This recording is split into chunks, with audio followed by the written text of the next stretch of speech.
profeta menor, Joel, capítulo 2, verso 28, ele nos diz o seguinte: e há de ser que depois derramarei do meu espírito sobre toda a carne, e vossos filhos e vossas filhas profetizarão, vossos velhos terão sonhos, e os vossos jovens terão visões. E o verso 29 diz: e também sobre os servos, sobre as servas, e naqueles dias derramarei do meu espírito sobre toda a carne. Sabe de uma coisa?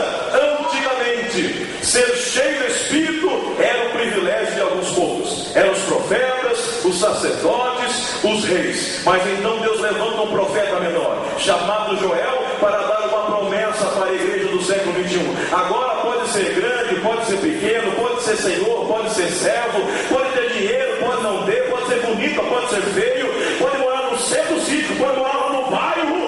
Sabe uma coisa? A promessa para você nessa noite: você pode ser cheio da presença do Espírito Santo em nome de Jesus. Não importa a conta bancária, não importa o cartão bancário, não importa se tem um nome, se tem legado, se tem história, se tem faculdade, se não tem. Deus batiza até aquele sem roupa, de grife, olha, até descalço, ele pode sapatear da glória e profetizar, porque a unção de Deus não escolhe raça nem etnia, mas a glória de Deus é sobre todos aqueles que têm um coração sincero na sua presença. Mas a glória continua, e a promessa se cumpre em Atos dos Apóstolos, capítulo número 2, verso 2. E de repente, e é incrível, que é no de repente. Deus não precisa de uma cronologia para operar, né? Deus não precisa de um roteiro.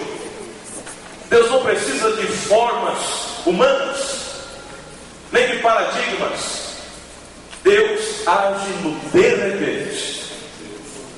Você entrou aqui nesta noite à procura de uma palavra para a sua alma. Você veio sedento para encontrar a água viva. E você está neste culto, e quem sabe até agora Deus ainda não falou com você. Mas não perca a esperança, porque ainda antes da bênção apostólica pode acontecer o de repente de Deus, e você pode sair daqui curado. Você pode ter o de repente do Senhor e sair daqui cheio com a resposta daquilo que Deus tem para a sua vida. Quantos creem que Deus ainda age no de repente? E diz então que de repente veio do céu um som como de um vento veemente, impetuoso, e encheu toda a casa. Deus gosta de encher as coisas, irmãos. Que fala em Atos 2 e 4, ainda assim, todos foram cheios do Espírito Santo. Mas ainda, eu me lembro de Filipenses 2 e 7, que o próprio Jesus teve que se esvaziar. Para tomar a forma humana, Filipenses, o apóstolo Paulo escrevendo aos Filipenses, fala: mas aniquilou-se a si mesmo, tomando a forma de servo, fazendo-se semelhante aos homens. E ele passou 33 anos sem aquela glória que ele tinha antes. Mas de repente ele fala: Deus, era tão gostoso, Pai, estar com aquela glória, ser cheio. É tão bom ficar cheio. E já faz 33 anos que a gente não está assim como era antes. Aí ele pega e faz uma oração lá em João capítulo 17, verso 5, e fala: e agora, Pai, glorifica-me tu, ó Pai, junto de ti mesmo, com aquela glória que eu tinha antes contigo, antes da fundação do mundo. Sabe de uma coisa? Até Jesus sentiu a vontade de voltar a ter a mesma glória que tinha antes com o Pai. Sabe de uma coisa? Tem crente que entrou aqui esta noite, e eu falo debaixo da unção do Espírito, porque eu conheço o altar que eu estou, que faz tempo que não chora, que não sente a presença de Deus, que não profetiza mais, não fala mais de mistério, deixou de pregar, deixou de ler a Bíblia, deixou de orar, mas tu veio aqui nessa noite, porque Deus quer tratar contigo, Deus vai restaurar a tua vida, e você vai sair daqui diferente em nome de Jesus. Volta a ter a glória de Deus na sua vida.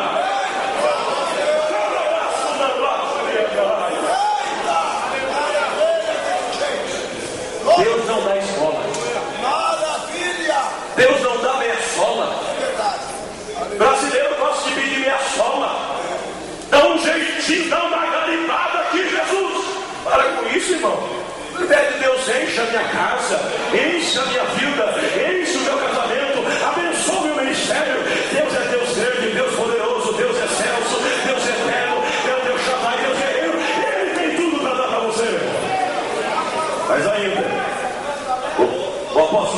escrevendo aos Efésios, dá uma ordem direta, dizendo a todos nós: não vos embriagueis com vinho, ao qual há dissensão, mas enchei-vos do Espírito.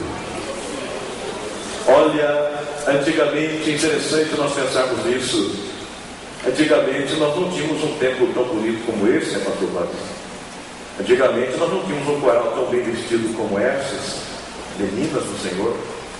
Não tínhamos uma banda tão maravilhosa que eu não pude conter as minhas lágrimas.